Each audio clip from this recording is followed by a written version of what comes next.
to get hold of this Richardson Kelly because it looks like that he's banning and blocking everybody from Strait Way, which I'm going to address that in that debate too. And we have to give honor where honor is due and respect is due. And this award is well deserved. Hebrew Man of the Year, Pastor Charles Dowell.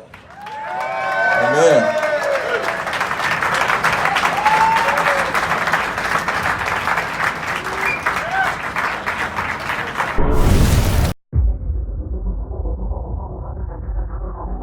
The guy I'm supposed to be debating has banned me and blocked me on Facebook. He has banned and blocked Elder Rufus. And I guess the only means of communication I have is with Michael Israel. I just don't understand these type of feminine traits and these feminine attitudes in these men today. I just don't get it. Apparently he's done banned me or blocked me because I can't get in touch with, I can't communicate with him. So I'm going to have to use my brother Michael Israel to try to set this debate up. And I hope he doesn't crawdad on me and get out of it.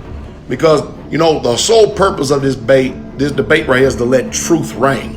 And I think I allegedly got a viable and formidable foe. And I may even let Elias, if he can get off from work, I ain't been let Elias, my little son in the faith that I bought up. He's 21 years old. I may even let him hand his ass to him. John Calvin ain't even got a book in the scriptures.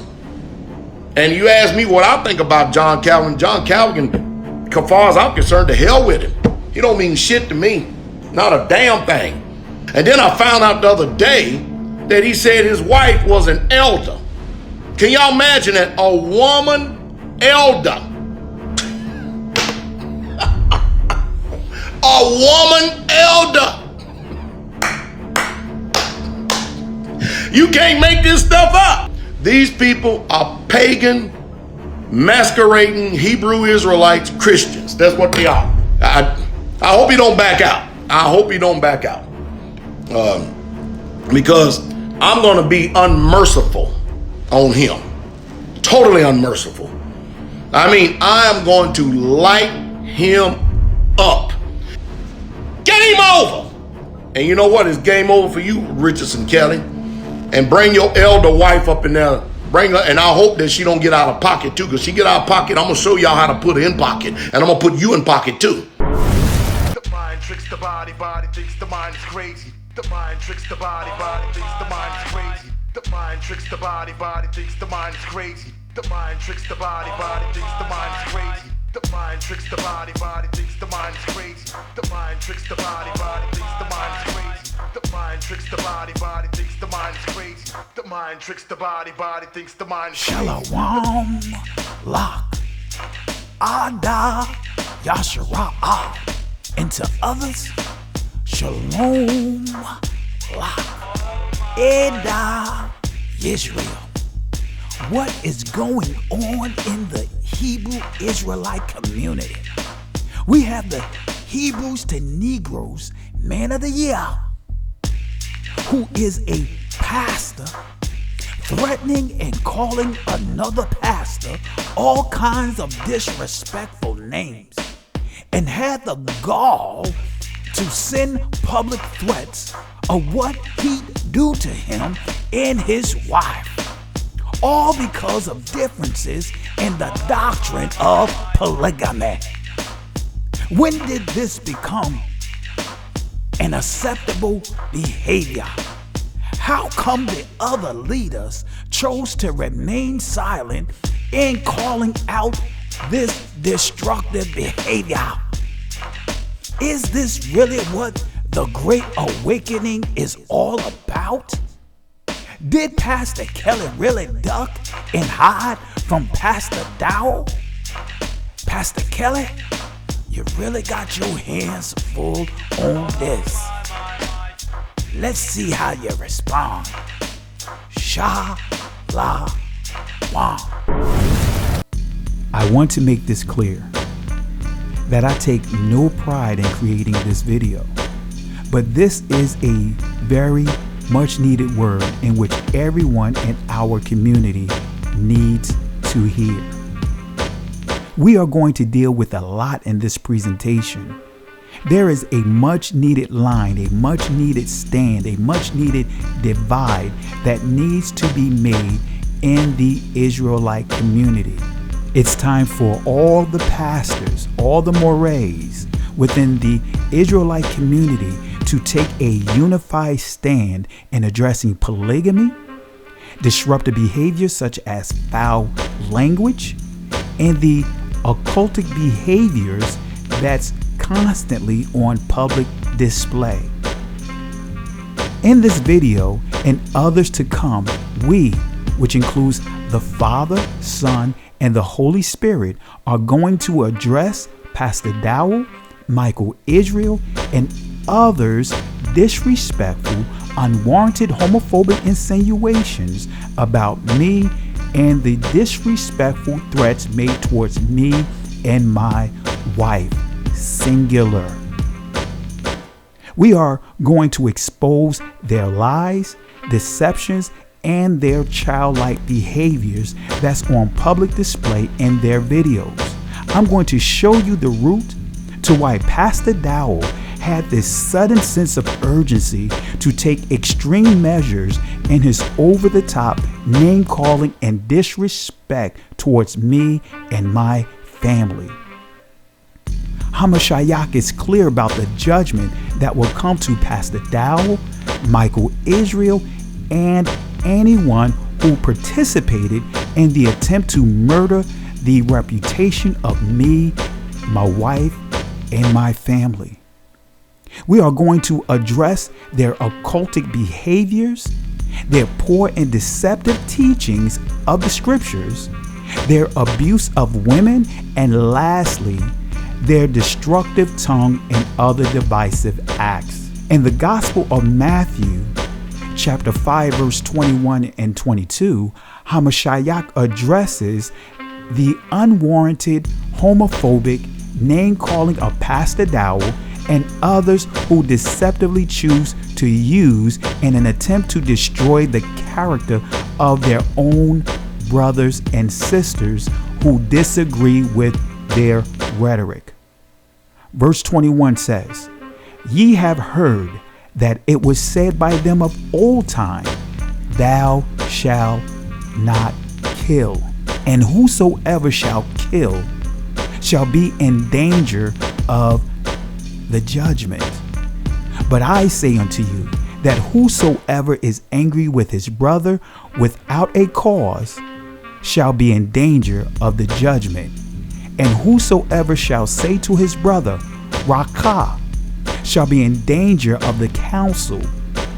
But whosoever shall say, Thou fool, shall be in danger of hellfire."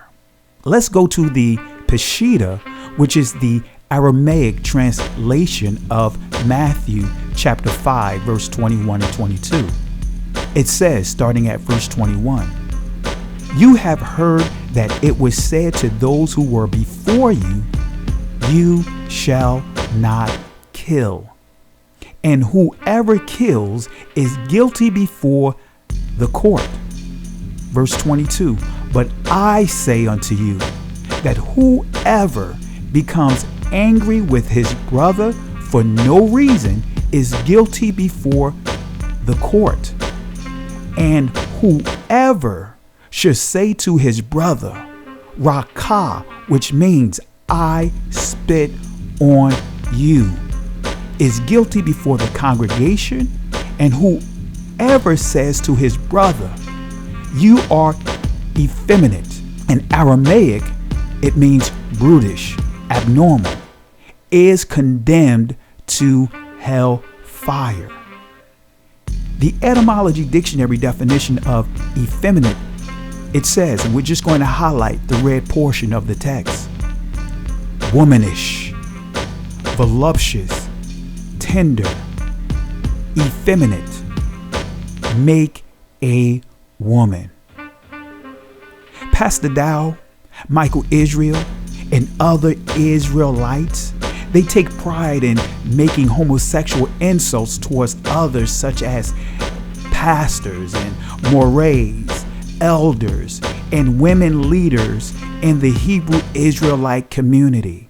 For some reason, Pastor Dowell is under this delusion that he and Strait Way holds the patent for defining masculinity. That they are the standard, or should I say the template of what a man is supposed to be.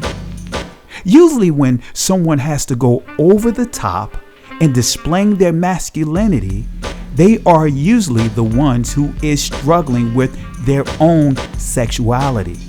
Perfect example, the late Eddie Long.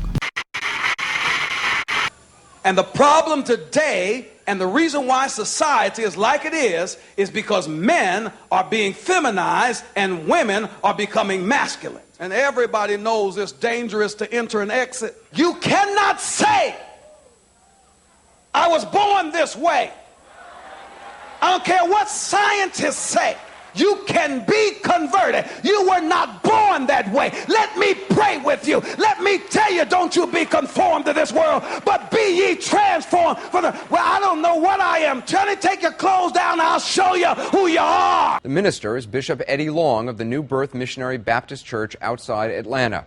3 young men now are suing Bishop Long, accusing him of enticing them with money, cars, clothes, and expensive jewelry in exchange for sexual favors. And on Bishop Long's third accuser, Jamal Parris, says the bishop would, quote, discuss Holy Scripture to justify and support the sexual activity. Now, Bishop Long denies all of the allegations.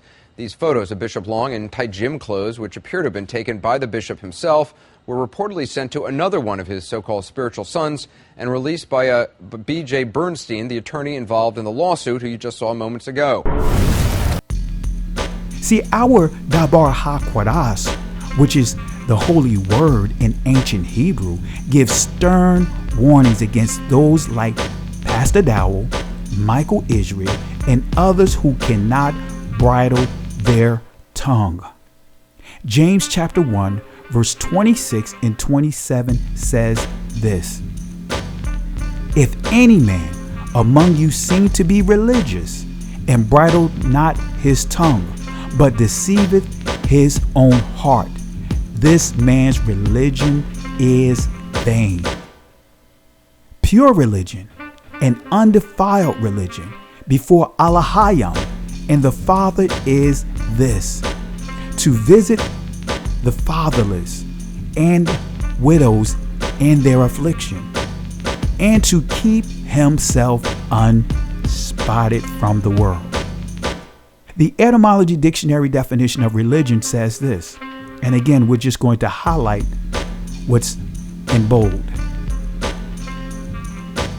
Piety, devotion, respect for what is sacred. So I want to reiterate, religion simply means devotion. It means commitment. Let's go to the Etymology Dictionary definition of religious. It says expressive of religious devotion. Better yet, let me just read that first line. Devout, pious, imbued with or expressive of religious devotion. So again, religion simply is the outward expression of your devotion or commitment. Now let's go to the Etymology Dictionary definition of bridle.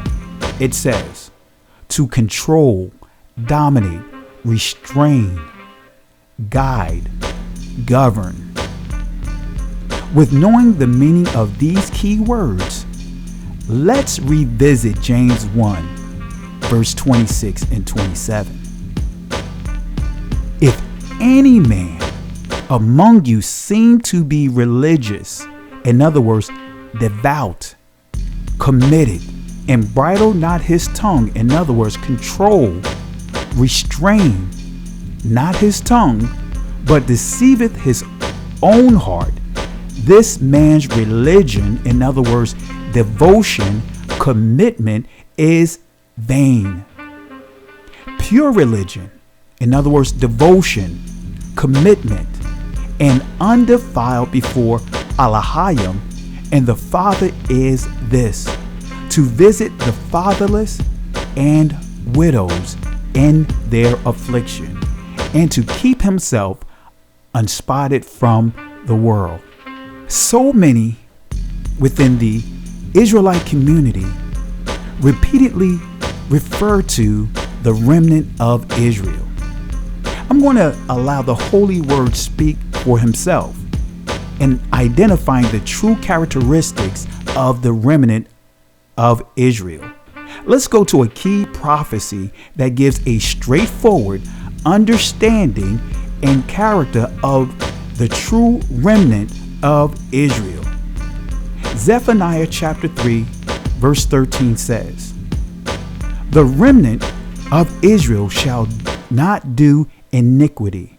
Iniquity, Iwal in Hebrew, means to violate the law, to act wrongfully or unjustly, unrighteous, wickedness, evil, perverse, nor speak lies. Lies, kazab in Hebrew, means falsehood, deceitful, untrust. Neither shall a deceitful tongue be found in their mouth. Deceitful, tharmayath in Hebrew, means fraud, delude, beguile, betray. For they shall feed and lie down, and none shall make them afraid. So I want to make this clear to Pastor Dowell, Michael Israel, and others who are behaving in this very disrespectful manner. You are not part of the remnant of Israel. I'll say that again. You are not part of the remnant of Israel. Your videos are filled with lies and absolute deception about me and my wife, singular. And we'll address that shortly, why I keep saying singular. The both of you were very disrespectful towards me and my family. If any of you watching this video have or are currently condoning their nasty behavior, you are not part of the remnant of Israel. If you are speaking lies, deceptions, and foul words against anyone, you are not part of the remnant of Israel.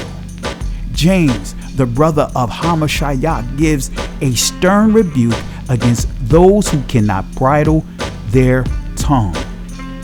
James chapter 4 verse 11 and 12 says this: "Speak not evil one of another.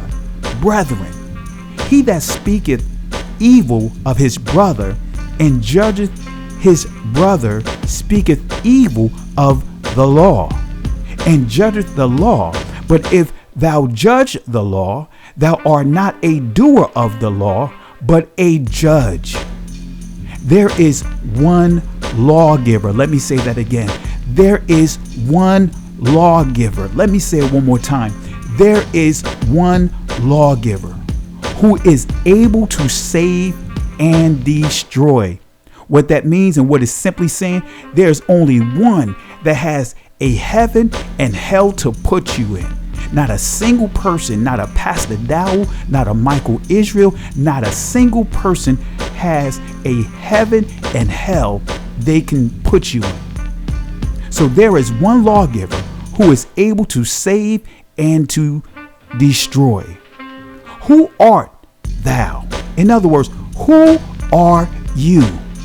And I'm saying this to everyone that call themselves patronizing their own brothers and sisters with all kinds of name calling and obscenities, vulgar language. Who art you? Who art thou? Who are you? Who are you? Who art thou that judges another? This is strong. A very strong rebuke. Yahweh is not going to tolerate a person like these guys setting themselves up as being the judge, as Yahweh himself is. With that being said, many of you have asked the following question: Pastor, why did you remain silent through their barrage of insults? Proverbs chapter 11 verse 12 of the NIV says, and before I read this verse, I want to make this clear. I am not an advocate of the NIV Bible, but I like how this particular verse reads. It says, a man who lacks judgment derides his neighbor, but a man of understanding holds his tongue. We're not tolerating Christian Hebrews. He's only been what you call a converted Israelite for about 4 months, bringing the pagan ways of Christianity over into the faith. That's nothing personal, but apparently he's taking this personal.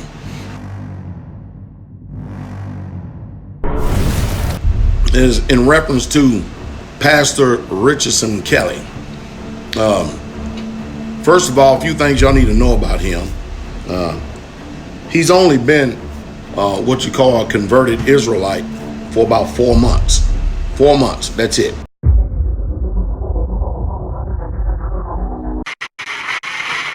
I'd like to welcome Pastor Richardson. He's got some great words of wisdom. So I want to do a simple call and response.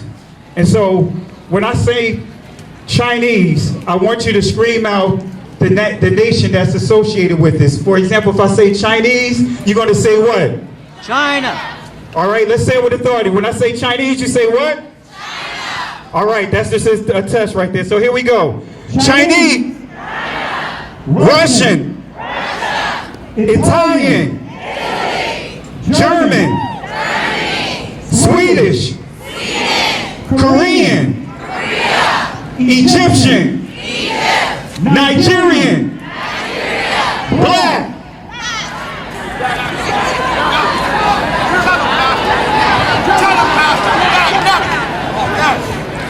I hope you were able to successfully identify the issue with this country, because you were able to properly identify with all the groups that I called out in the countries that associates with them. But when I said black, everyone had to look at each other, try to figure out what you was going to respond to and what countries or what nationalities is associated with that. So I want everyone to understand that that is the underlying problem. That's the underlying root to the issues that we're dealing with right now. Our issues go beyond abortion. It goes beyond drugs. It goes beyond alcohol. It goes beyond prostitution. It goes beyond the Bloods and the Crips, homosexuality, senseless deaths. It goes beyond all the different issues that we see. The issue that we're really dealing with is what? An identity. It's an identity issue that we're dealing with. The ancient map of Africa, 1710. You can find this on Princeton University website. You will see a territory that's called Negro Land. On that same map, Northwest, South Central Guinea, you will see what is called the Slave Coast, and you will see a slave port by the name of Ouida. Well, what does Ouida mean? It means Judah. I'll say it again. Ouida means Judah.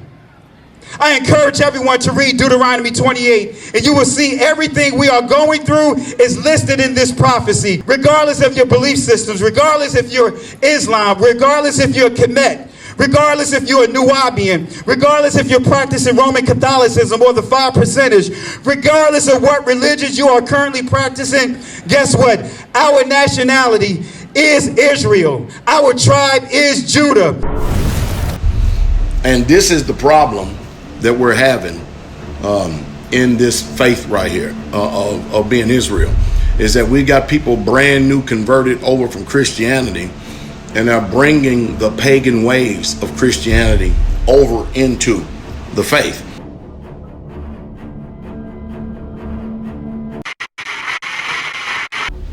All right, so let's start with Christ. All right, let's start with Christ. It means the anointed, synonymous with and translated to Greek Hebrew, Mashiach or Mashiach. All right? A title given to Jesus of Nazareth. In other words, Yahweh Shai HaMashiach. That is the paleo pronunciation of the name Jesus. All right? It tells us that this word comes from the Latin Christus, ultimately from the Greek word Christos, which means anointed. Now, I want to make this clear. Christ is not the last name. That is not a last name. Christ is not a last name. It represents what? Responsibilities. It represents the assignment. Yahweh Shai is the proper pronunciation. Jesus is a what? Transliteration. All right? So again, Christ is not a last name, contrary to what many believe. Okay? But let's go to the word mass. So we understand Christ, right, means the appointed. All right? Christ means the appointed. All right? So mass, this is what mass means. It means Eucharistic service, dismissal, to let go, sin. Wait a minute. So you're saying Christ plus mass, you are saying, when you say Christmas, you are saying the dismissal of the Mashiach, the dismissal of the Christ. Let's define dismissal. Okay? Dismissal. This is what it means.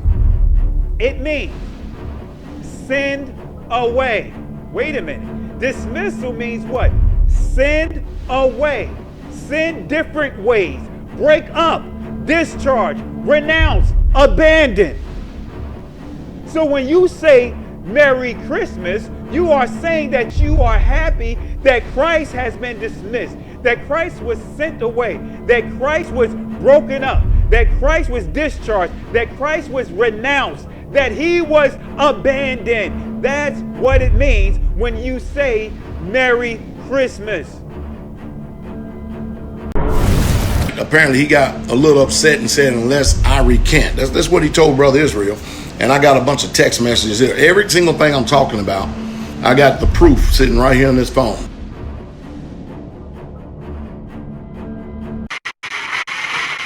So far, I've addressed 2 lies Pastor Dowell stated about me. Pastor Dowell stated that I was in this truth for 4 months. I was able to easily debunk that lie by showing the clip of me speaking to over 4,000 people at the Black Lives Matter march held in Richmond, Virginia back on July 16th, 2016. I also debunked the notion that I bring paganism to the Hebrew Israelite community by showing the clip of me speaking against paganism within Christianity a few years back. Is Pastor Dowell suggesting that my teachings against polygamy is rooted in Christianity, paganism? Is he suggesting that having a woman elder in our ministry is a pagan practice? I want to say this to the women. I want to say this to all the women that is watching this presentation. Today, you will completely be liberated. I will be addressing Pastor Dowell's deceptive teachings of the suppression of the woman in the second half of this video. But in the meantime, I want to finish this much needed house cleaning. Now I'm going to give proper clarity as to why I chose not to debate Dowell. I'm going to fully expose why Dowell chose to go way over the top with his insults about me and my wife. I'm going to prove to you that Dowell really didn't want to have the polygamy debate. Here's a quote from Dowell. Pastor Kelly Richardson ducked out of the debate due to fear and knowing he can't win. Dowell stated that he has the text messages to prove why I chose not to move forward with the debate with him. So let's go to the actual text messages. Let's see if the text messages actually support his statements. Keep in mind, so far, I proved Dowell's words hold no weight. This is the supposed Facebook post I made on August 21st, 2019 that supposedly caused an uproar at Strait Way. I actually saw a video teaching of someone using a divided Israel to justify polygamy. That person actually believes Yah is married to two Israels. Apparently, this person truly don't understand the book of Hosea. A united Israel is the bride. The divided nation is the children in which judgment have come to them. Start with learning the meaning of the name Hosea. There was always one Jacob whose name was changed to Israel. So my question to you, the jury, did this warrant the nasty behaviors we witnessed from Pastor Dowell and Michael Israel? Did this post justify the behavior displayed by someone who functioned in the office of a pastor? Let's go to the actual text messages to see if what Pastor Dowell portrayed falls in alignment with the actual text messages he mentioned. What you see on your screen is a snapshot of my AT&T online call log for my cell phone. For the sake of confidentiality, I crossed out the 7-digit portion of the number. The first column, or should I say the first two columns, are the date and time, and to the far right is the length of each call, which are the actual minutes. The number listed is Michael Israel's phone number. Starting at the top row is the initial call I made to Michael Israel on September 1st, 2019 at 9:03 p.m. Michael Israel told me that Pastor Dowell would like to have a debate with me in regards to polygamy. My response, I want to hear directly from Dowell. Michael Israel said to me, he'll call me back, and which he did. He called me back at 9:09 p.m. with Elder Rufus on the call. My response, no disrespect to the elder, but I am a pastor, and Pastor Dowell should be able to speak for himself, pastor to pastor. He should be able to speak to me directly. The elder stated that he speaks for Pastor Dowell, and his tone was very disrespectful. And so I hung up on them and called Michael Israel back at 9:43 p.m. and reiterated to Michael Israel that I want to hear directly from Pastor Dowell. If not, the answer is no. So at 9:55 p.m. the same night, Michael Israel called me back with Pastor Dowell. Our discussion lasted for 12 minutes. We discussed the location which Dowell expressed his concern about home court advantage for me if we held the debate in Virginia. However, we did not set any dates. We were looking to have the debate at the beginning of the new year. In our three-way discussion, I reiterated that I didn't want to label this as a debate, but as a discussion because of the negative connotation that comes with the word debate. I made it clear in our discussion that I did not want us to speak for extended blocks of time, and that I wanted us to be able to engage each other directly in the form of a discussion. In the end, we agreed to remain completely silent and table the planning for this event until after the holy days. Needless to say, Dowell broke that agreement. On September 2nd, 2019, I sent Michael Israel the following text message. After giving it some thought and watching this video again and listening to the jabs yesterday, call it a debate. I'll travel to where he is. I'd rather do it in a place that would allow all of Strait Way, which includes the women, to be there.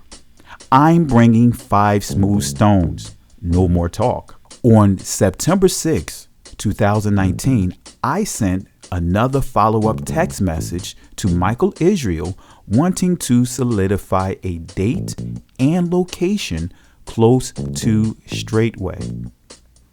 I called you this morning, but you were doing your live. Nevertheless, let's solidify a date and location close to Strait Way. Now, does this sound like someone who's trying to avoid a debate? Does this sound like someone who is backing down from Dowell? Michael Israel stated, okay, I will set it up.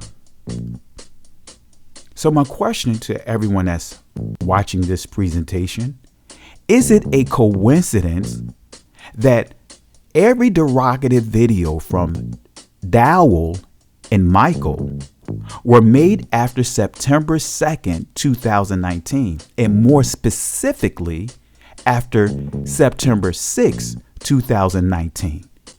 Is it a coincidence that you did not hear a peep from Dowell when I made the initial post on August 21st, 2019 on Facebook? For almost 2 weeks, they did not say a single word until after I made it clear that I wanted to bring the discussion to his territory, because he expressed on our call that he did not want to come to Virginia due to me having home court advantage. For 4 days, Dowell and Michael went into complete spin mode to give this impression that I was ducking them. They went into complete spin mode to give this illusion that Pastor Dowell is trying to search me down to have a discussion, when our discussion began on a 3-way conference call on September 1st. So on September 10th, 2019, I decided to pump the brakes on the debate due to them bringing my wife into the discussion. I was still going to have the debate even after the name calling towards me, but they completely went overboard once they brought my wife into the discussion. And so I sent Michael Israel the following message. I'm really disappointed at what's been getting back to me. The layers of disrespectful things said not only about me, but comments about my wife. Nevertheless, I'm not mad, but very disappointed. I never ran, nor have I ever ducked from anyone. The previous text messages says differently. I have been more than respectful to you and to your family. This discussion is supposedly be based on giving clarity. Why the negativity leading up to it? Regardless of the shenanigans, you're still my brother, and I'm grateful for the hospitality of your family towards me a year ago.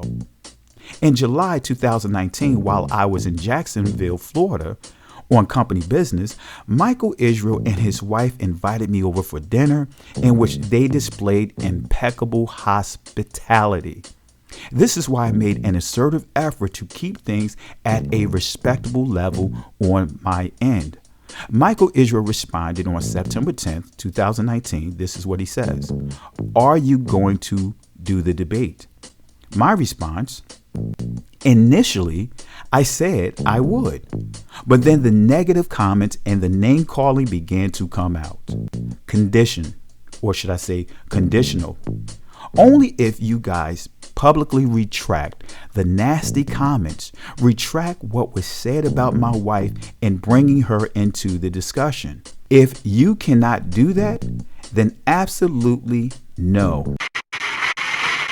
An FBI report from August has recently been discovered identifying Black identity extremists as a terrorist threat. Now, I read through this report and it reads that the FBI assesses it is very likely Black identity extremist, or BIE, perceptions of police brutality against African Americans spurred an increase in premeditated, retaliatory, lethal violence against law enforcement and will very likely serve as justification for such violence. The FBI assess it is very likely this increase began following the August 9th, 2014 shooting of Michael Brown in Ferguson, Missouri, and the FBI assesses it is very likely incidents of alleged police abuse against African Americans since then have continued to feed the resurgence in ideologically motivated violent criminal activity within the BIE movement. Black identity extremists, now considered a domestic terror threat by the FBI. The Bureau releasing an explosive new report claiming police officers are being targeted by people who perceive racial injustices. The FBI says the 2014 shooting death of Michael Brown in Ferguson, Missouri, spawned the threat against cops. Brown's death also sparking violent riots across the country. FBI agents arrested Christopher Daniels in his home. The agents took Daniels' firearms and his copy of Negro with Guns by Robert F. Williams. Many speculate that he was arrested because of his political beliefs. People are also raising questions about the recent murder of Black Lives Matter activist Muhayyin Moye in New Orleans. Moye gained national fame when he grabbed a Confederate flag at a South Carolina protest last year. An FBI report leaked in the fall shows that the FBI is targeting so-called Black identity extremists.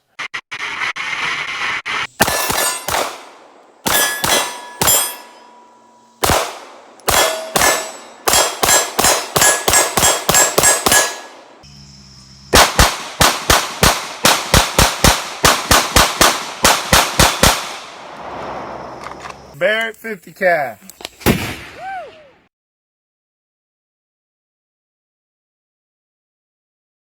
I have a top secret security clearance. I am a government contractor. I work for myself. My livelihood is connected to everything I do. This is why I block a number of people. Let me give clarity about the top secret security clearance. And being a government contractor, I have my own business in which I have been awarded a contract in which there's certain requirements I have to meet and maintain. Many things can cause a clearance to be revoked, such as who you're associated with, which includes social media sites such as Facebook, YouTube, Instagram, and etc. I have no problem blocking anyone who cannot respect me or are displaying very questionable actions such as Dowell and Michael Israel. Pastor Dowell, Michael Israel, and others went way over the top in their videos with the name calling. When it's all said and done, I have to provide for my family. I'm not losing my livelihood for this type of ignorance.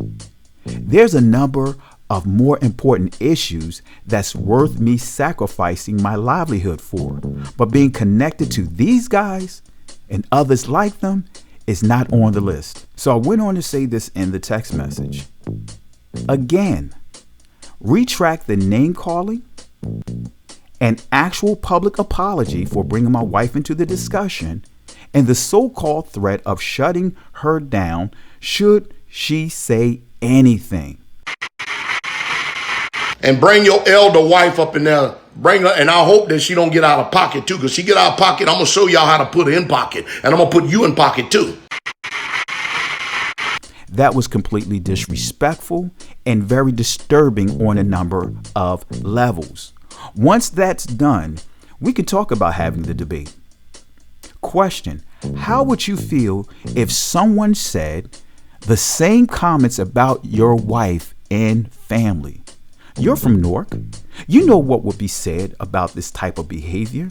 Where I'm from, in the streets, Pastor Dowell would be called a coward. he would be called a punk. He would be called a lowlife. Dowell and Michael would be called a P. Diddy. So if the streets would not condone Dowell and Michael's actions, why would some of the people of Yah actually believe this is okay?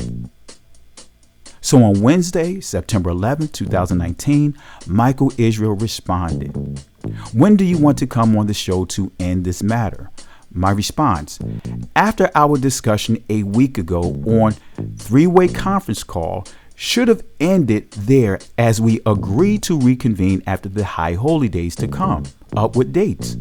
I was completely silent, and yet videos being made and messages like these were being sent. I included your name to show proof that I was not ducking Pastor Dowell. Now on your screen you see I was ducking Pastor Dowell, but I'm going to show you shortly here that I corrected that statement with Michael Israel. Here's one of the many disrespectful, ugly messages I received from Dowell's followers. I sent this message to Michael Israel, which Dowell made it clear that he has all the messages, which means he knows this disrespectful guy as well as the others and purposely encourage their disrespectful behavior towards me. These are the messages from a guy by the name of Patriarch Rule. Shalom. Pastor Dowell is waiting for you to contact him about the debate, sir. You need to man up. Quit blocking everybody from Strait Way. Take this bleep whipping like a man. You started this thing, now you want to run and hide like a bleep? Contact my pastor and let's get this debate set up so all the world can see and hear the truth.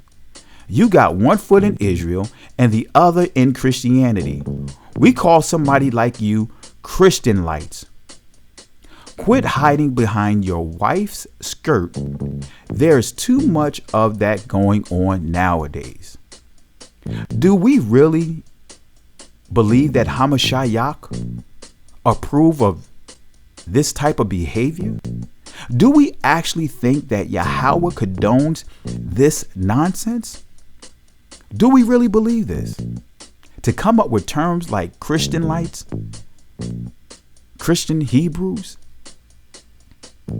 If I wanted to, I can take this same approach with the behaviors that I see from Dowell, Israel, or Michael rather, and others that's behaving this way. If I want to, I can refer to you guys as Mormon lights. I can refer to you guys as Amish Hebrews. I can refer to you guys with these different connotations, but will that solve the problem? I refuse to stoop to the levels of ignorance, to the levels of disrespect that these guys have put on display. So I went on to say to Michael Israel in the next text message, I was disappointed in your live earlier, suggesting that I was the center of the drama with Majors, Ugo, Tony Poe, and etc. When you told me yourself that the issue was not about me. Now here's the message right here that I sent to Michael Israel in regards to the error that I noticed in the text message that I sent. Many of you that have communicated with me recognize this format here, because whenever I make an error, I always correct myself this way. Error. I included your name to show proof that I was ducking. Correction. I included your name to show proof that I wasn't ducking. So I want to make this clear. I corrected this with Michael Israel. So this is a glimpse why I decided to end the debate. Michael Israel's behavior made it clear that he's a terrible moderator and will do anything to promote discourse for the sake of building his YouTube channel.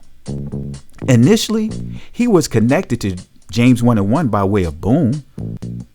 From there, Hebrew Nations, and from Hebrew Nations to Ron Dalton, Hebrews to Negroes, and now to Pastor Dowell. Here's the disrespectful image Michael Israel posted on my Facebook timeline as well as my Instagram timeline. As I stated before, Pastor Dowell did not want to have a debate because he knew it wasn't going to be good for him.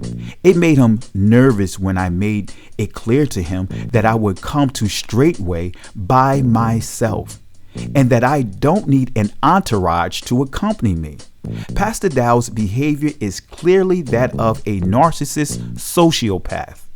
Notice his behavior before and after I decided to remove myself from the debate.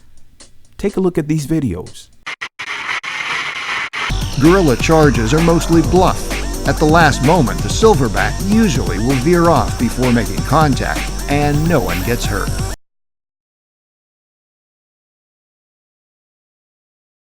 John Calvin ain't even got a book in the scriptures. And you ask me what I think about John Calvin. John Calvin, as far as I'm concerned, to hell with him. He don't mean shit to me. Not a damn thing. And then I found out the other day that he said his wife was an elder. Can y'all imagine that? A woman elder. A woman elder. You can't make this stuff up. Game over. And you know what? It's game over for you, Richardson Kelly. And bring your elder wife up in there. Bring her, and I hope that she don't get out of pocket too. Because she get out of pocket, I'm going to show y'all how to put her in pocket. And I'm going to put you in pocket too.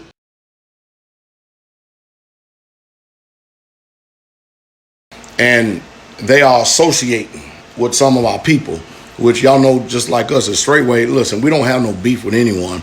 But you can't come over with pretense and you can't come over with falsehoods and expect us to be able to just be turning cartwheels and accepting you. The question is, who is Dowell? Who is this Hebrew to Negroes Man of the Year? And I want to make it clear, I didn't vote for him. Let's start with understanding a narcissist. What is a narcissist? Narcissists have a prominent place in popular imagination, and the label narcissism is widely referred to people who appear too full of themselves. There's also a growing sense of narcissism is on the rise around the world, especially among young people, but psychological research does not support that notion. This dysfunction typically causes friction in relationships due to the pathological narcissist's lack of empathy.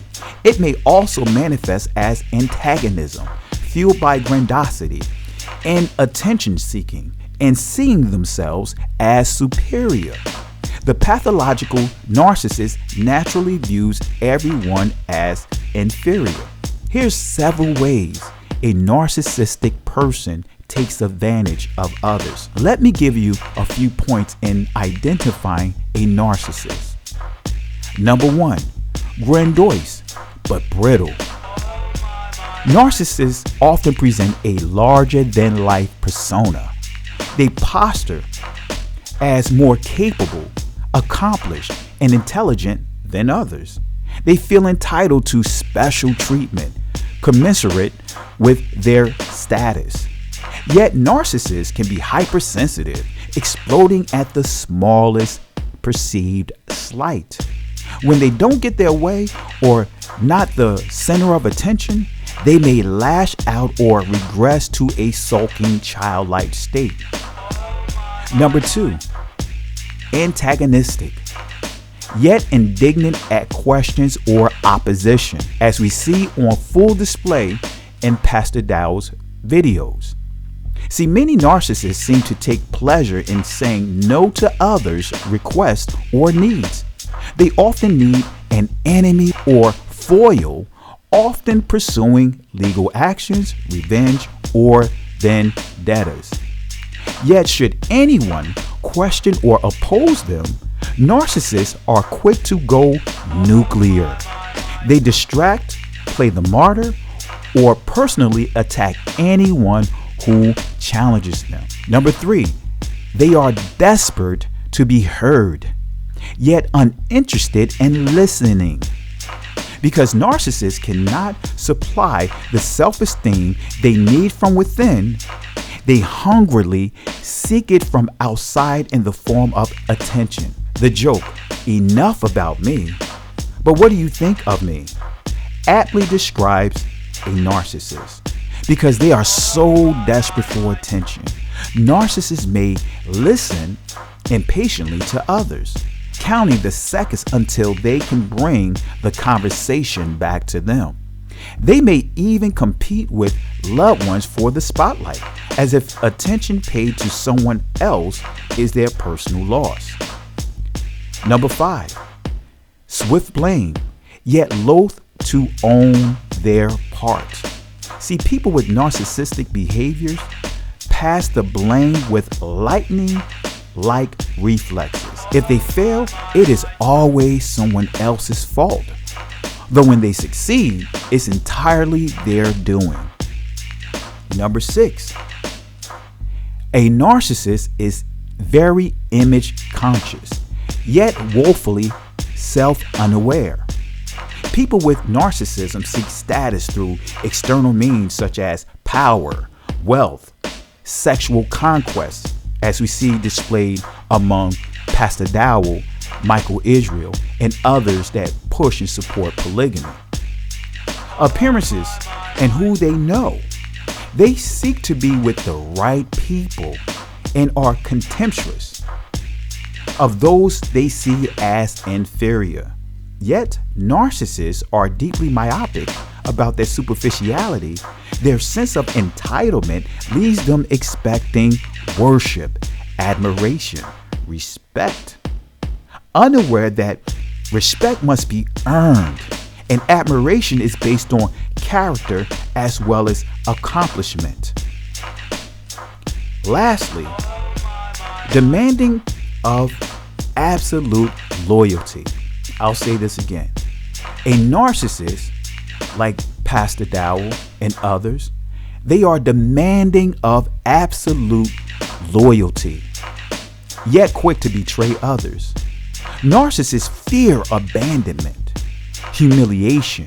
They fear betrayal. Because of this, they demand and repeatedly test others' loyalty. Yet narcissists will sell nearly anyone down the river with the little thought or remorse.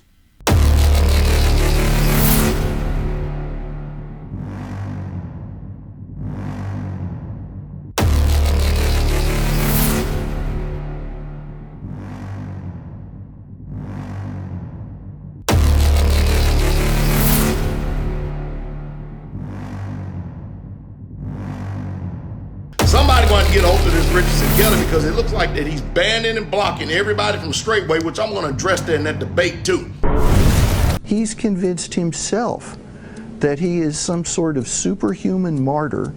Jones persuaded nearly 1,000 followers to move to a remote jungle in Guyana.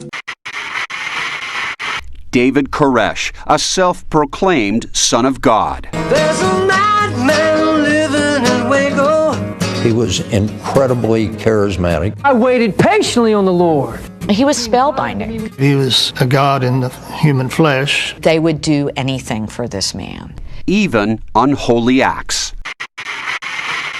Once you have power, you think of ways you can use your power. And Jim Jones was never at a loss of how he could use his power. He started to alienate you from your families, from your immediate families, destroy that family unit. What is a cult? Let's go to the Oxford Dictionary to see how it defines this word. It says, cult, which is a noun, a system of religious veneration and devotion directed towards a particular figure or object. Sub-entry number 1 says, a relatively small group of people having religious beliefs or practices regarded by others as strange or as imposing excessive control over members.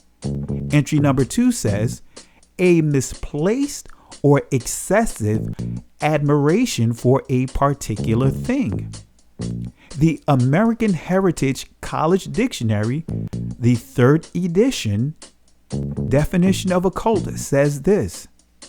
The definition of a cult is a group of people with extreme dedication to a certain leader or set of beliefs that are often viewed as odd by others, or is an excessive and misplaced admiration for someone or something, or is something that is popular among a certain segment of society.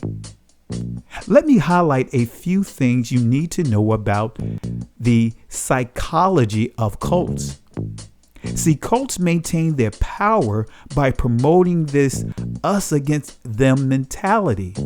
Cults can be powerful because they are able to successfully isolate members from their former non-cult lives. One of the ways cult leaders achieve this is to convince their followers that they are superior to those not in their cult. And that's why that we need people like Pastor Dowell and other strong Hebrew Israelites that's going to set the record straight and not allow these newly converted Christians coming over and think that they know something and try to mess up our whole entire culture. And I just happen to be one of the, if I can use this word and be pure, one of the icons in the Hebrew Israelite movement. You can tell the men in the real true Israelites, we totally different. Our cadence is totally different than these people. There's a standard here. And the Bible even talks about you wearing the apparel of strange nations.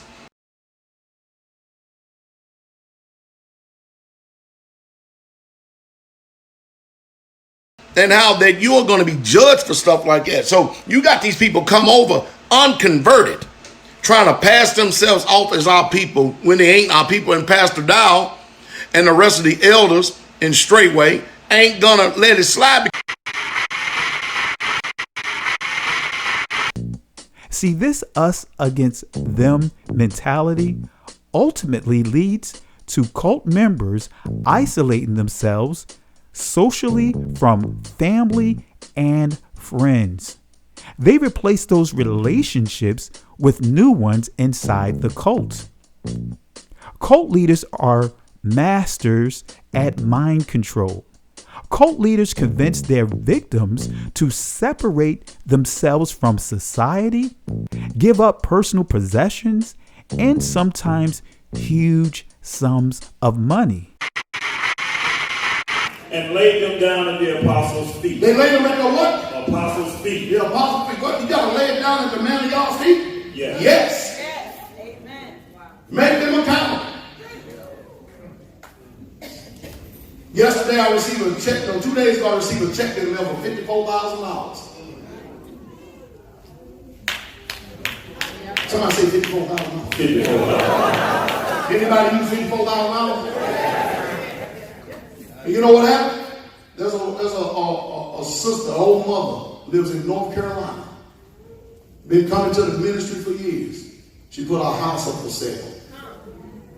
Got the equity out of it, paid a few bills, what she needed to do, and gave the rest of them, and said, I'm laying at your feet, man, y'all.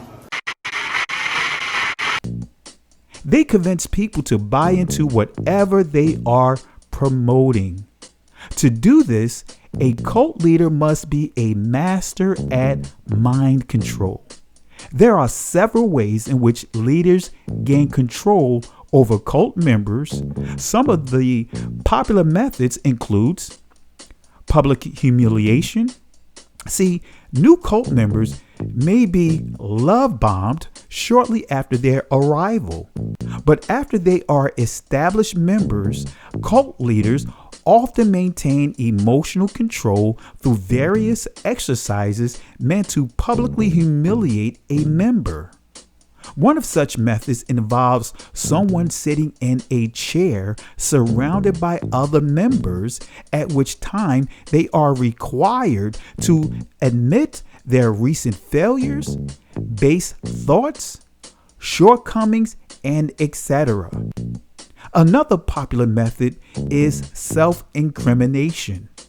A favorite tactic of the infamous cult leader Jim Jones, self-incrimination, which requires cult members to provide their leader with written statements detailing their individual fears and mistakes. The cult leader can then use these statements to shame individual members publicly. The next thing I want to highlight is brainwashing. Cult leaders are known to repeat various lies and distortions until members find it difficult to distinguish between reality and cult life. Lastly, paranoia. To maintain a false sense of comfort, cults often rely on paranoia tactics. Cult leaders convince their victims that a group, their families, and or the government is out to get them, but that the cult can provide safety. Once a cult member comes to the conclusion that their families, their friends, the country cannot keep them safe, they begin to worship and put all of their faith in their cult leader. Jim Jones was especially gifted at this mind control trick. He would encourage members to spy on each other and consistently spoke through loudspeakers at all hours of the day so that cult members would hear his voice whether awake or asleep. Hamashiach warned his disciples about cults. Matthew 24, verse 23 through 26 says, "Then if any man shall say unto you, Lo, here is Hamashiach, or there, believe it not. For there shall arise false Hamashiachs and false prophets, and shall show great signs and wonders, insomuch that if it were possible, they shall deceive the very elect." And that very elect is Israel. "Behold, I have told you before. Wherefore, if they shall say unto you, Behold, he, Mashiach, which transliterates to the Christ, is in the desert, go not forth. Behold, he, Hamashiach, is in the secret chambers, believe it not." Koresh called his compound the Ranch Apocalypse. It was a 77-acre compound. The men lived on the ground floor, the women on the second floor, with David Koresh's bedroom up there too. There was a gymnasium, there was a chapel, a large kitchen, and there was a shelter, a buried school bus where they could go to in an emergency. River valleys for the great apocalypse, because I've got a cavern deep, deep in the mountains that can take care of every one of you. No fallout can get to you. No radiation can get to you. I've got some land over there with a black president. I'm sending my people there little by little. It took 24 hours over the ocean and another 9 hours up this river, and then you go another 2 hours on a flatbed truck. Desert in Hebrew is Madabar. Hamashiach warned about the state of what this world would become. He foretold the wars, the diseases, deception, the wickedness, and etc. He warned his disciples about the many false Christs that will solicit salvation through isolation. They will use the need and desire for security to promote their compounds as the answer in combating the current state of this world. Security is the #1 way to generate money. Fear, which works hand in hand with security, is the number one way, the number one method, the number one approach to generate money. For example, the Y2K bug, which nothing happened. Let's deal with the suppressive word master. He revealed to us one day that all of the women were going to be his wives if he wanted them. The marriages are dissolved, and David Koresh is going to have all the women sexually. He called it the House of David. So yeah, to be a member of the House of David was a privilege. Being in the House of David, you were sleeping with him. It was for a purpose. He said he was God and that he carried God's seed and you could have God's child. And then in the end, you kind of fall in love with him. You will never see any of my shies on here trading words with a man. You know why? Because there's an order to things. They ain't got time for that mess anyway. They too busy being set apart and being holy and taking care of their master. What your fruit that you're bearing, like it was just, my mind was just so messed up. And I was telling my master, I actually had a dream. So after it was brought to my attention that my master was interested in me, it didn't register in my mind until like... Everybody knew at Strait Way that I was looking for a virgin.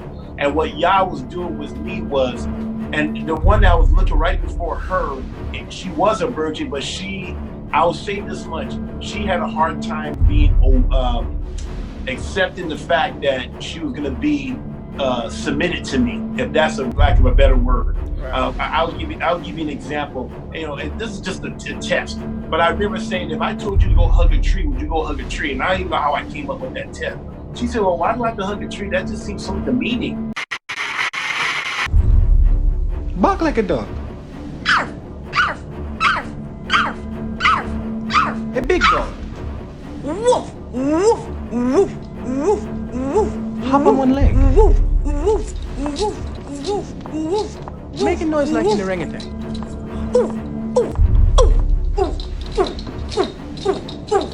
Ah! I see the two of you are getting along.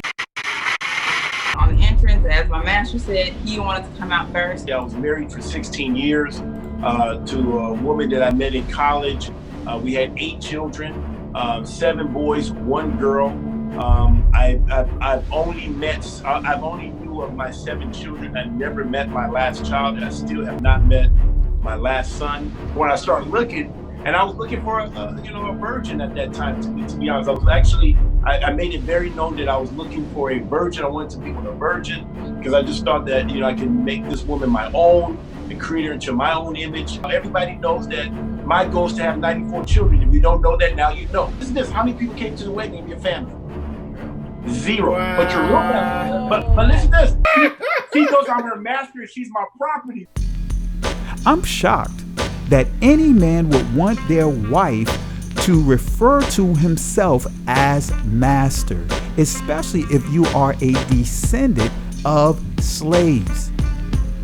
Did Sarah actually refer to Abraham as a type of Christ by using the word that's transliterated into master or Lord?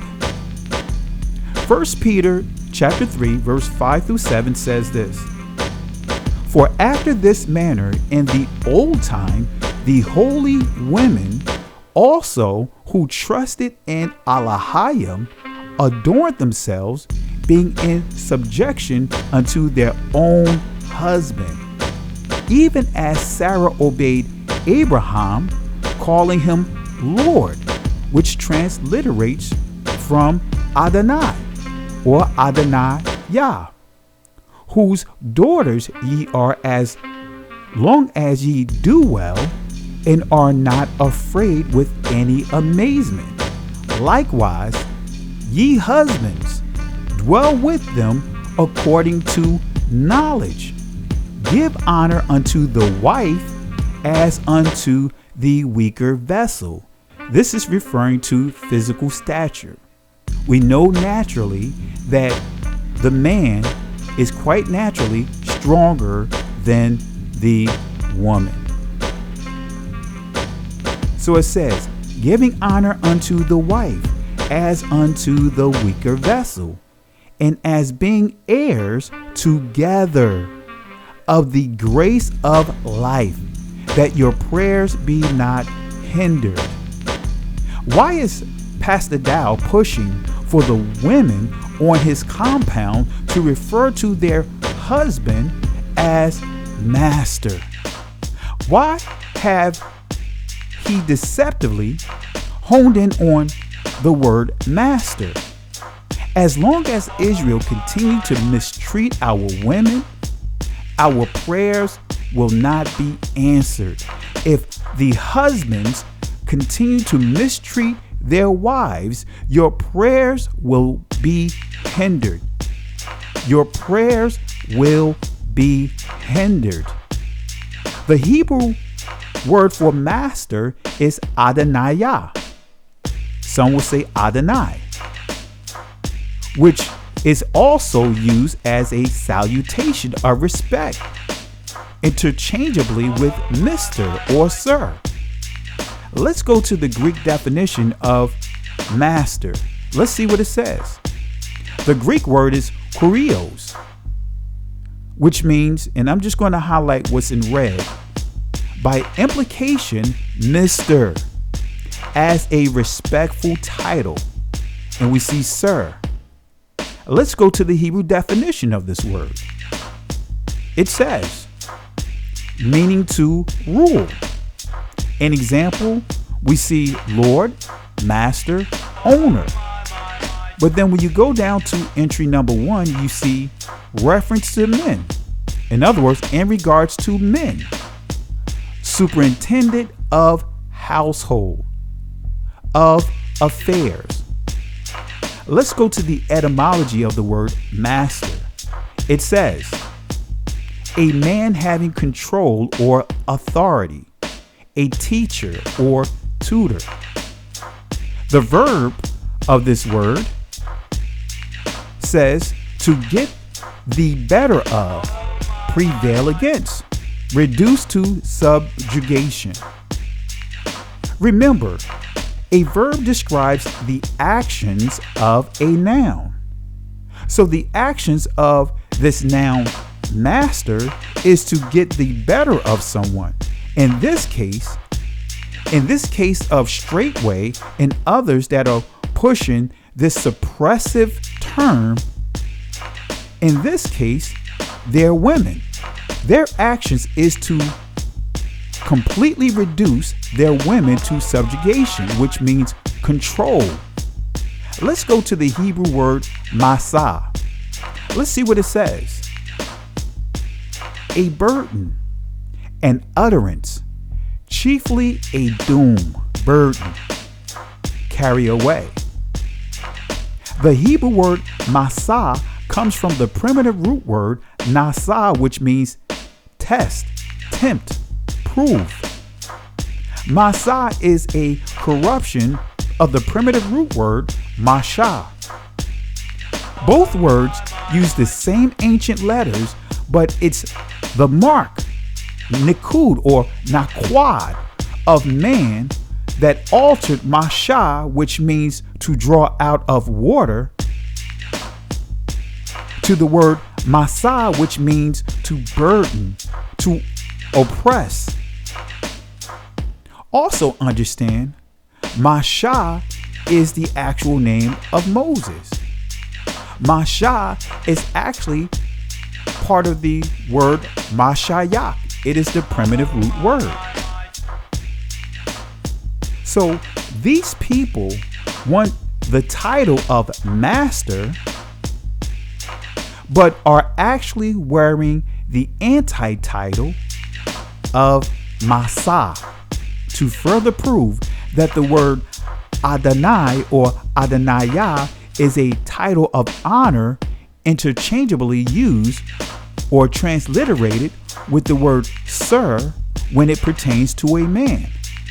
Rebecca referred to Abraham's servant as Lord, as Adonai or Adonaiah. Let's go to Genesis chapter 24, verse 17 and 18. It says, the servant ran to meet her and said, let me, I pray thee, drink a little water of thy pitcher. And she said, drink, my lord. In other words, Adonai or Adonaiah. And she hasted and let down her pitcher upon her hand and gave him drink. At this point, Rebekah did not know who this man was. Due to his respectful approach, she referred to Abraham's servant as Adonai. Is Rebekah referring to Abraham's servant as Hamashiach? Let's go to another example. 1 Samuel chapter 1, verse 15, which we see Hannah refer to Eli, the high priest, as Adonai or Adonaiah. It reads, and Hannah answered and said, no, my lord, Adonai, I am a woman of a sorrowful spirit. I have drunk neither wine nor strong drink, but have poured out my soul before Yahweh. Is Hannah referring to Eli, the high priest, as Hamashiach? And then I found out the other day that he said his wife was an elder. Can y'all imagine that? A woman elder. A woman elder. You can't make this stuff up. These people are pagan, masquerading Hebrew Israelites, Christians. That's what they are. Can a woman be a leader and a teacher over men? Can a woman have authority over a man in leadership? 1 Timothy chapter 2, verse 12 and 13 are common verses most men who teach the Dabar HaKodash, which is the holy word in ancient Hebrew, use to suppress the women. It says, let the woman learn in silence with all subjection. But I suffer not a woman to teach, nor usurp authority over the man, but to be in silence. For Adam was first formed, then Eve. What does Paul mean when he says, but I suffer? In other words, permit not. Before I answer this question, I want to make this clear. This letter is a direct letter Paul wrote and sent to Timothy. This is not a book. This is, again, a letter. So in this letter, Paul is giving Timothy his personal advice in how to facilitate the assembly of Ephesus due to these Roman territories being heavily influenced by Aphrodite's temple prostitutes. In the same chapter, Apostle Paul also says a woman is not to braid her hair. Is this a law Apostle Paul is quoting, or is this Apostle Paul's personal recommendation from one leader to another? 1 Timothy chapter 2, verse 9 says this, in like manner also that women adorn themselves in modest apparel with shamefacedness and sobriety, not with broided hair or gold or pearls or costly array. Again, can a woman be a leader and a teacher over men? Let's go to a prominent female leader who played a major role in the history of the Hebrew Israelites, the prophetess and judge Deborah. Judges chapter 4, verses 4 and 5 says this, and Deborah, a prophetess, the wife of Lapidoth, she judged Israel at that time, and she dwelt under the palm tree of Deborah between Ramah and Bethel and Mount Ephraim, and the children of Israel came up to her for judgment. Let's deal with the Hebrew definition of Deborah. We see here, it tells us that that's the name of 2 Hebrew women. The Hebrew word dabar gives a clear understanding of Deborah's authority over all of Israel, both the men and women. The Hebrew definition of the word dabar, it means to speak, answer, appoint, bid, command, declare, promise, pronounce, teach. So, what's the criteria of an elder? What's the criteria of a judge? Who gave Moses the idea to appoint judges? That advice came from his father-in-law, Jethro. Exodus chapter 18, verse 24 through 27 says this. So Moses hearkened to the voice of his father-in-law and did all that he had said. And Moses chose able men out of all of Israel and made them heads over the people, rulers of thousands, rulers of hundreds, rulers of 50s, and rulers of 10s. And they judged the people at all seasons. The hard causes they brought unto Moses, but every small matter they judged themselves. And Moses let his father-in-law depart, and he went his way into his own land. To fully understand Deborah's responsibility as a prophet, let's go to the Oxford Dictionary and see what it says. Prophet, which is a noun, a person regarded as an inspired teacher or proclaimer of the will of God. Now let's go to the Etymology Dictionary and let's see what it says. It says here, person who speaks for God. It goes on to say, an interpreter, spokesman, inspired preacher, or teacher.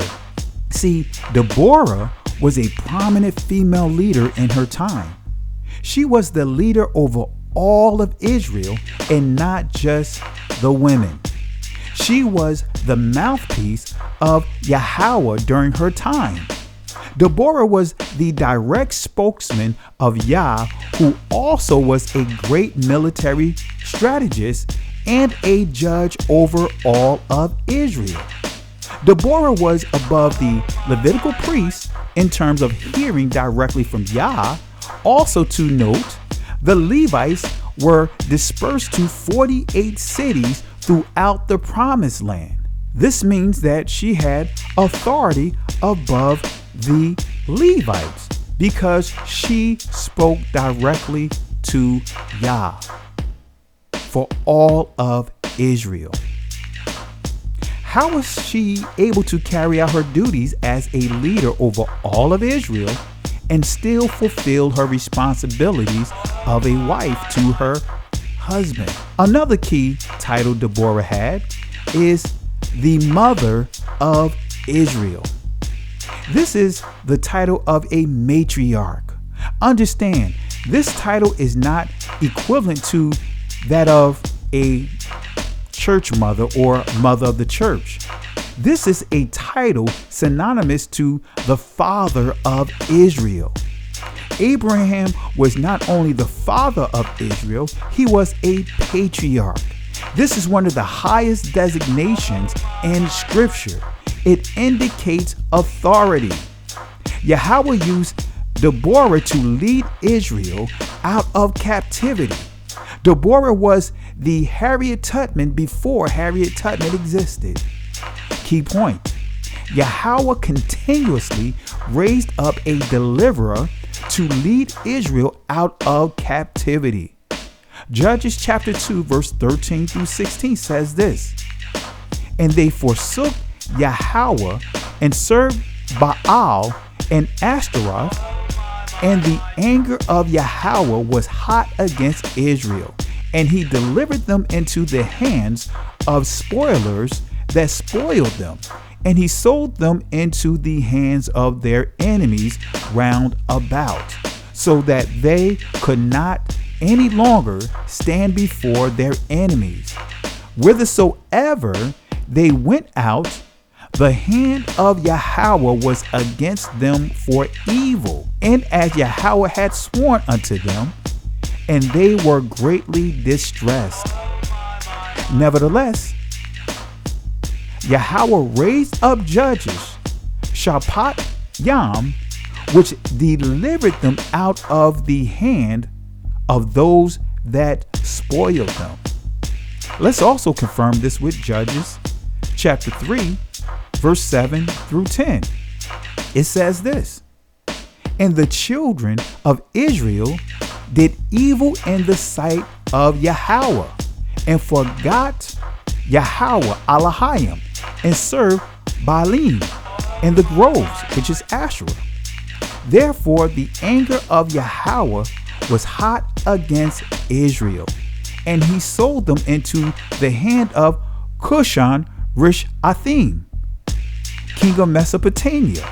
And the children of Israel served Cushan Rishathaim 8 years. And when the children of Israel cried unto Yahweh, Yahweh raised up a deliverer to the children of Israel, who delivered them, even Othniel, the son of Kenaz, Caleb's younger brother.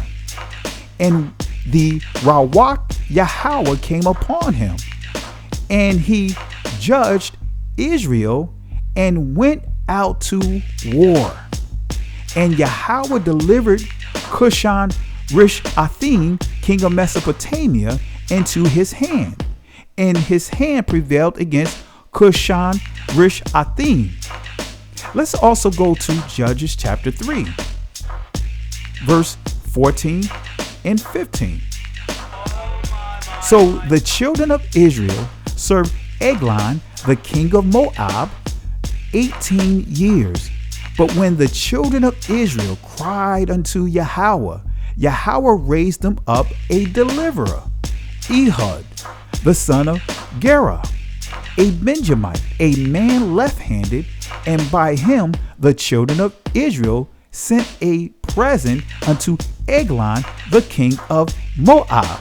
Which brings us back to Judges chapter 4, verse 1 through 3, which reads, "And the children of Israel again did evil in the sight of Yahweh, when Ehud was dead, and Yahweh sold them into the hand of Jabin, king of Canaan, that reigned in Hazar, the captain of whose host was Sisera, which dwelt in Harosheth of the Gentiles.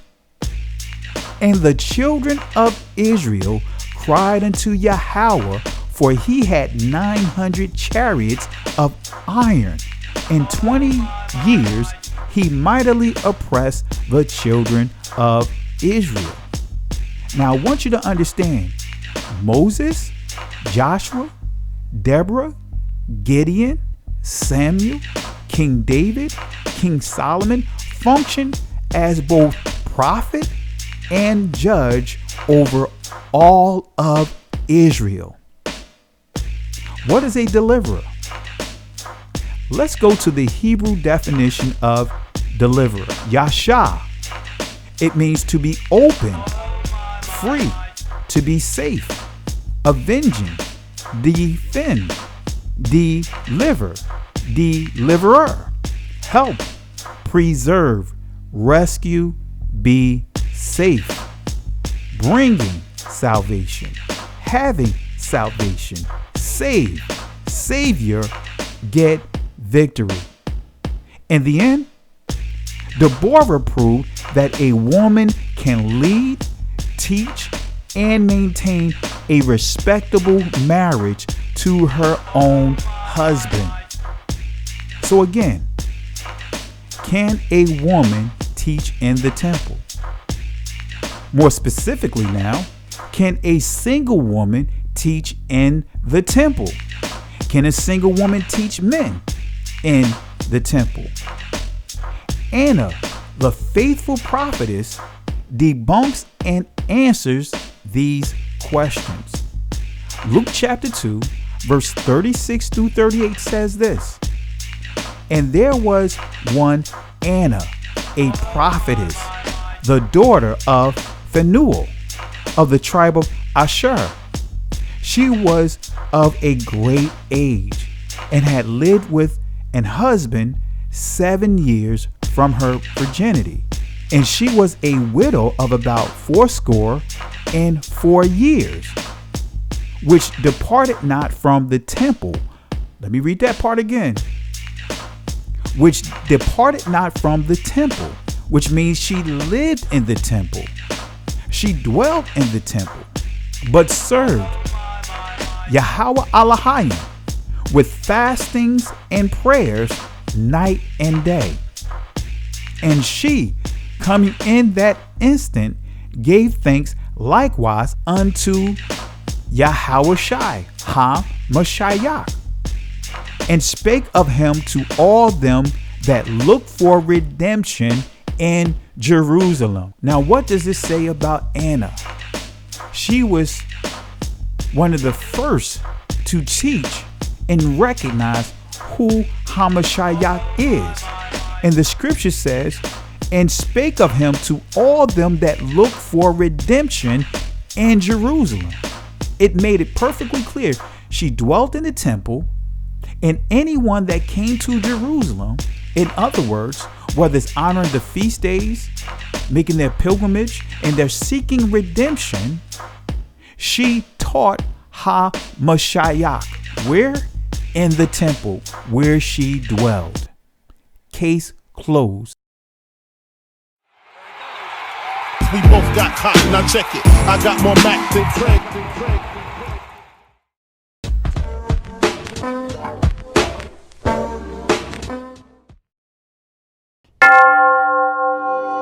In the early 1980s, brother R.G. Stair and his wife came to Walterboro, South Carolina with only a couple $100 and a whole lot of faith.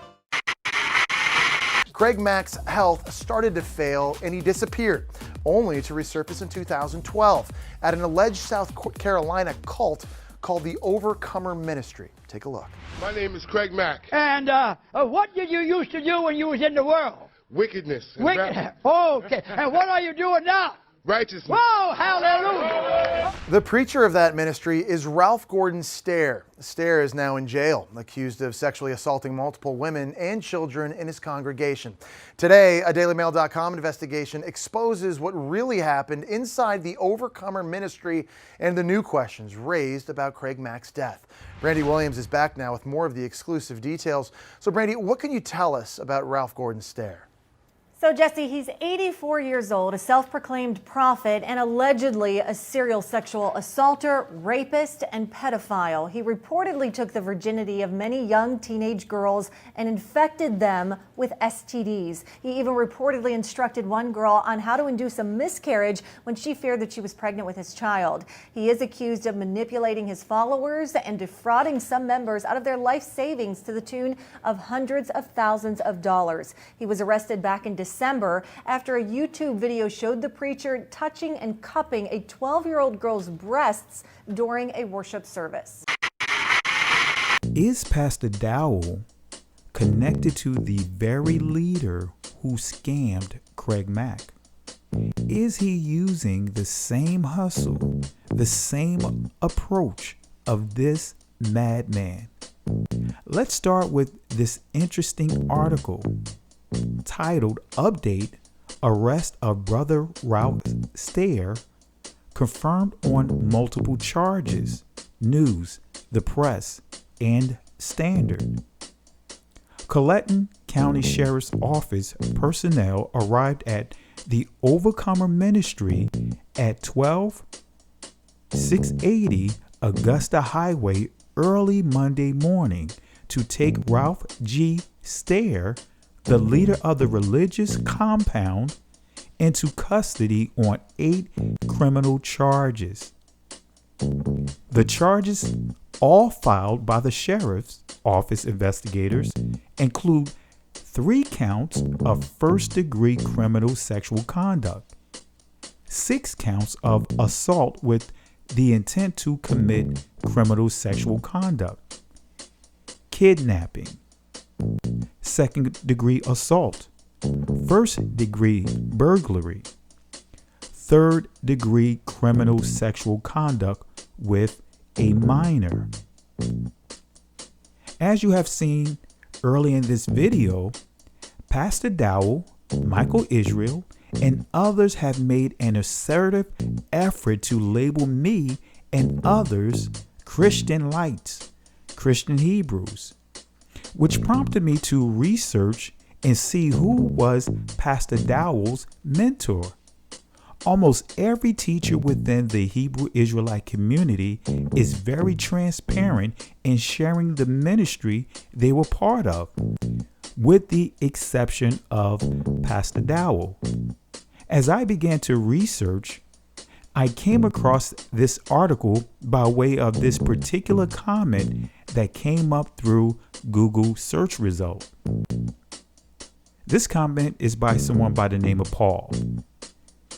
Stair is getting what he deserves. Now, reporters need to turn their attention to Pastor Charles Dowell of Lafayette, Tennessee. He runs the heavily armed Strait Way commune outside of town. This man was a protege of Stair, who branched out to start his own cult. He is a serial physical abuser of children and animals, and possibly a sexual predator who has a harem of wives that he basically treats like slaves. I grew up around these men, and I can tell you, they destroy lives. What's interesting about technology is that it will leave a trail of breadcrumbs. I noticed when I would do a search on the entry Pastor Dowell, it will return a number of entries in the search engine regarding scams. What is unusual is each result will bring up members of Strait Way using titles such as "I was scammed by Dowell." When you click on the video, they would actually give a positive testimony in Dowell's regard. Immediately, I knew the agenda behind it. It starts with understanding algorithms. Being a programmer, it's very easy to identify and expose the true intent of these videos.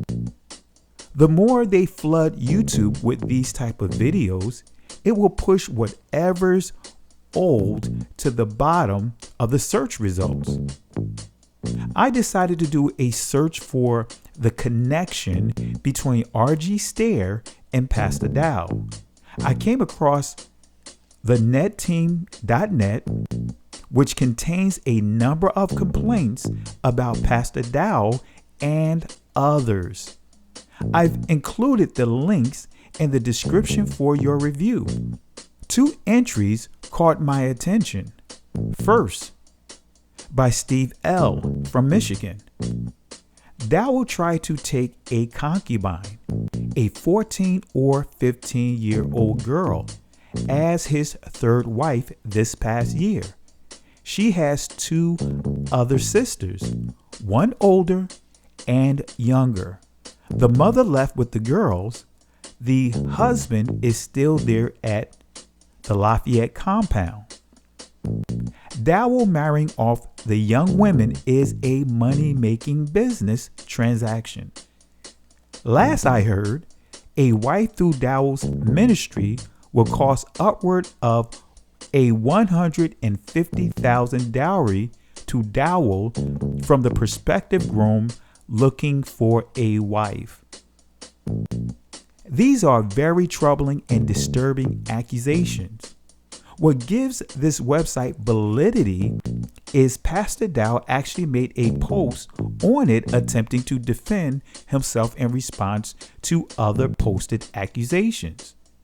If this is true in terms of the selling of brides, this can lead to potential legal action And if any of these transactions occurred across state lines, then the potential legal actions will go to the federal level. The second entry reads, and this coming from someone by the name of Brother Mike, he told us that God told him to start this community. But in his interview, he said R.G. Stair, his mentor, last day prophet, told him to start the community. I continued and found out more about this and read the testimonies and the similarities of these two and many of the other communities that was started under Stair were too much. So when my husband came home, I showed him what I found. He took a look at it and didn't really say anything because they were telling him I had the spirit of Jezebel and that he has to try harder to fight it. After seeing this post stating that R.G. Stair was Pastor Dowell's mentor, it prompted me to search for the actual interview.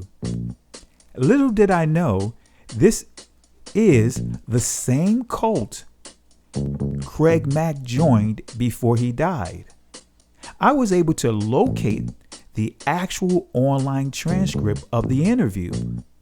I read over the interview and it read as if some of the texts were removed. And so I decided to search for the original site through an internet archive site called Wayback Machine. This keeps a snapshot of every site online. So I was able to go back to the original post, which was made on September 26, 2000, 11:57. I posted the link in the description box for your review, and you will see R.G. Stair was Pastor Dowell's mentor. Strait Way was a daughter ministry under the Overcomer community.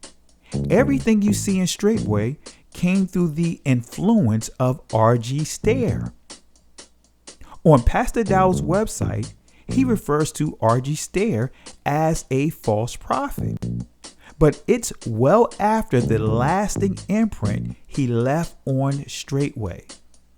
So for the sake of time, I am only going to read a few quotes. I encourage you to read the entire transcript. Let's do a comparison between the interview on the current webpage and the comments from the original transcript from the cached webpage. As I do the comparison, remember Matthew chapter 7, verse 17 and 18 says, "Even so every good tree bring forth good fruit, but a corrupt tree bringeth forth evil fruit. A good tree cannot bring forth evil fruit, neither can a corrupt tree bring forth good fruit." So let's do a comparison of Jim Searcy's initial comments.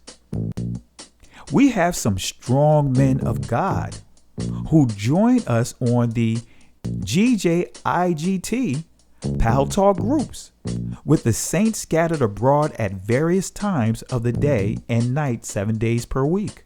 On the line with us, we have one of these men of God, Pastor Charles Dowell from Strait Way Community in Nashville, Tennessee.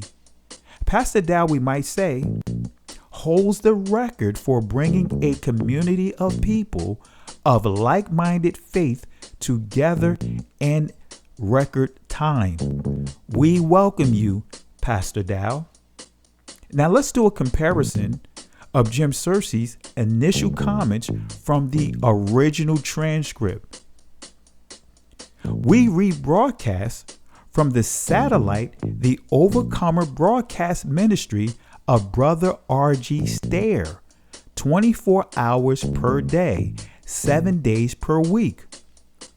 On the line with us, we have one of the Overcomer community leaders, Pastor Charles Dowell from Strait Way community in Nashville, Tennessee. Pastor Dowell, we might say, holds the record for bringing a community of people of like-minded faith together in record time. We welcome you, Pastor Dowell. Now, let's do a comparison of Charles Dowell's second response. Keep in mind, everywhere you see the word prophet, Pastor Dowell is referring to R.G. Stare. Let's go to Charles Dowell's second response in this transcript. Sure I can, brother. You know, the Bible teaches us that if you receive the prophet or righteous man, you receive the prophet's reward. God has given oversight, spiritual oversight, to the men he calls and anoints. And the recognition of the call and anointing of God is vital to any community of faith. Men of God are anointed of God with wisdom to have spiritual oversight. What that means is that such men of God may determine, with the gift of spiritual discernment that he has, determines who to move onto the land and who not to allow to move onto the land.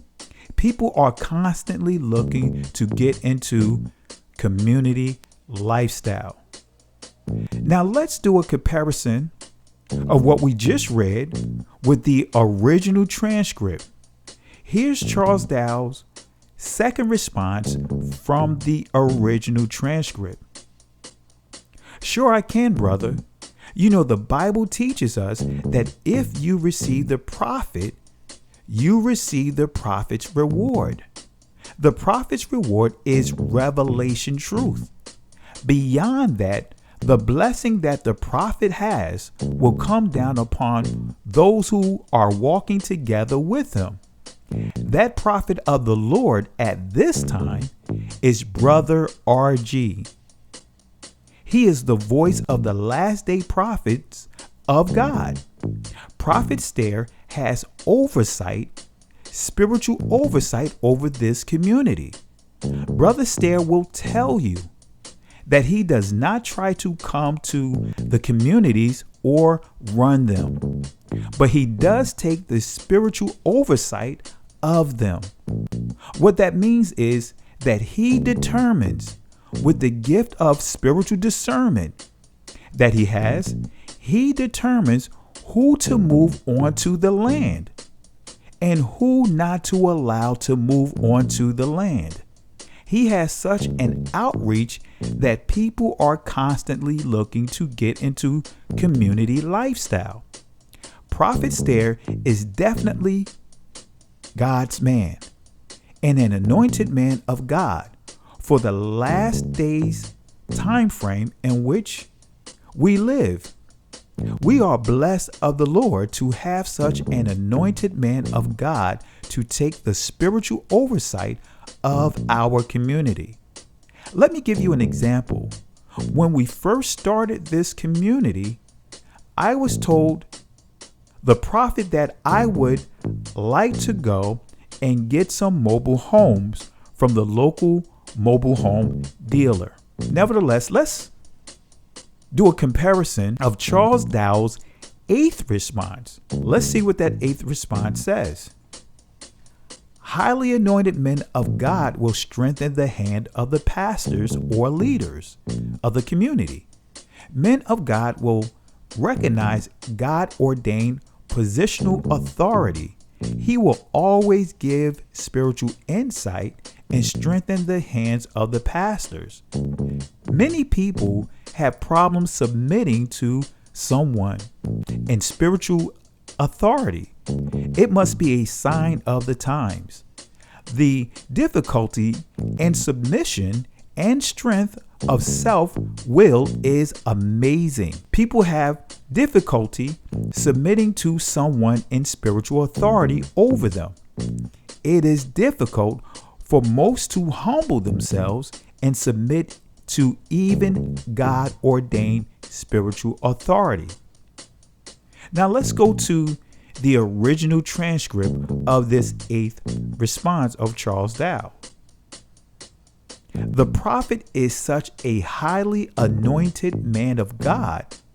The one thing that the prophet does is that he strengthens the hand of the pastors or leaders of the community. He constantly supports, he constantly gives spiritual insight. Many people have problems submitting to someone in spiritual authority. It must be the sign of the times. The difficulty in submission and strength of self-will is amazing. People often have difficulty submitting to someone in spiritual authority over them. It is difficult for most to humble themselves and submit to even God-ordained spiritual authority.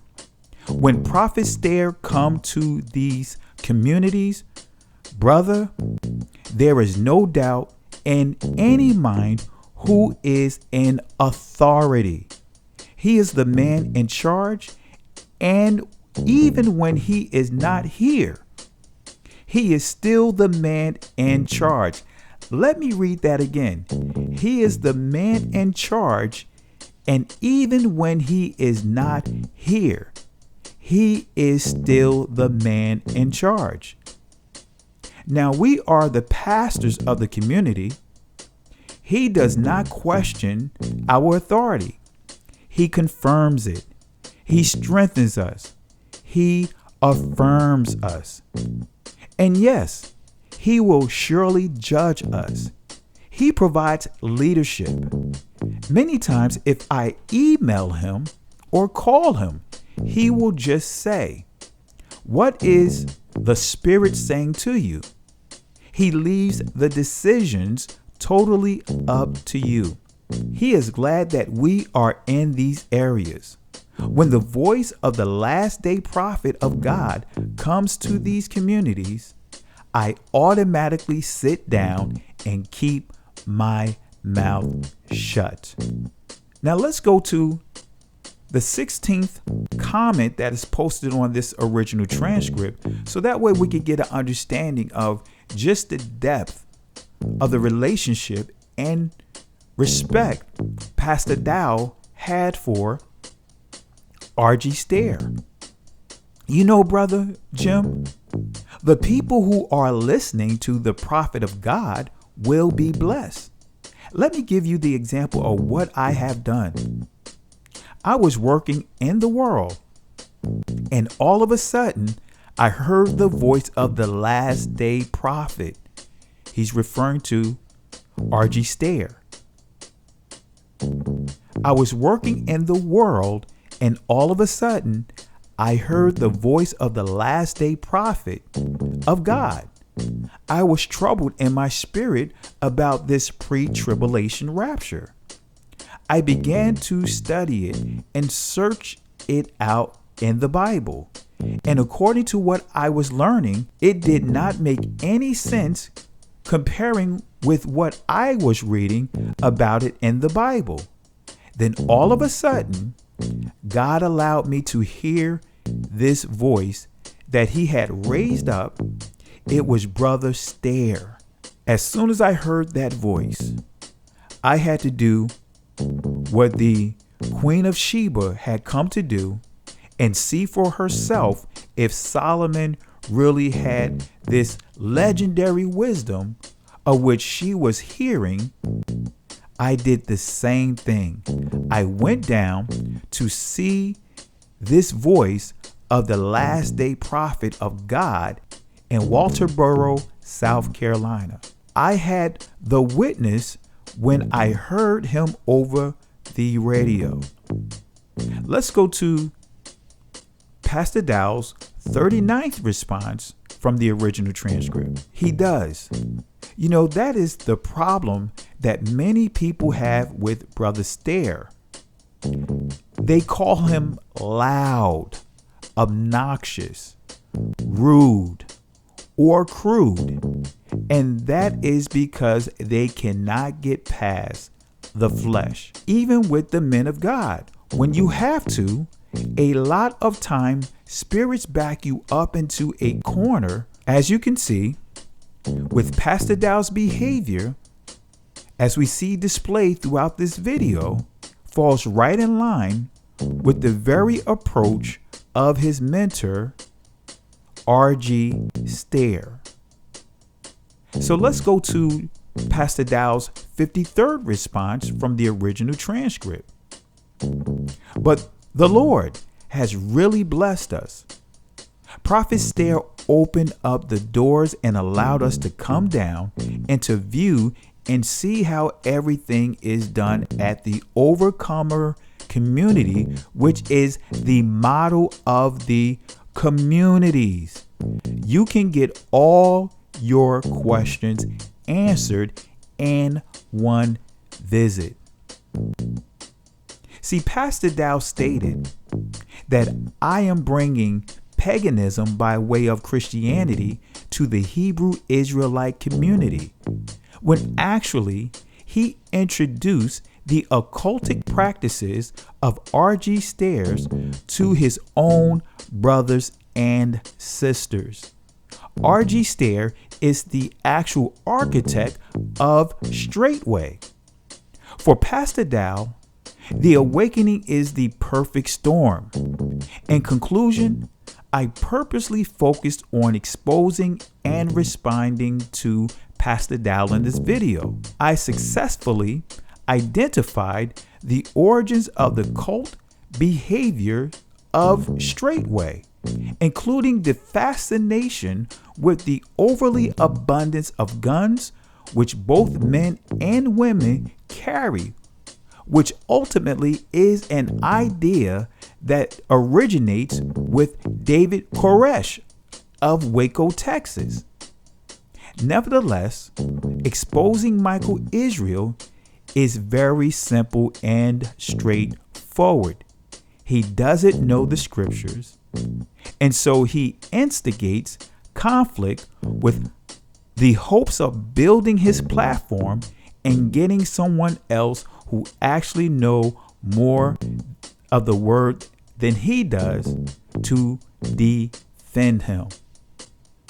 No more talk.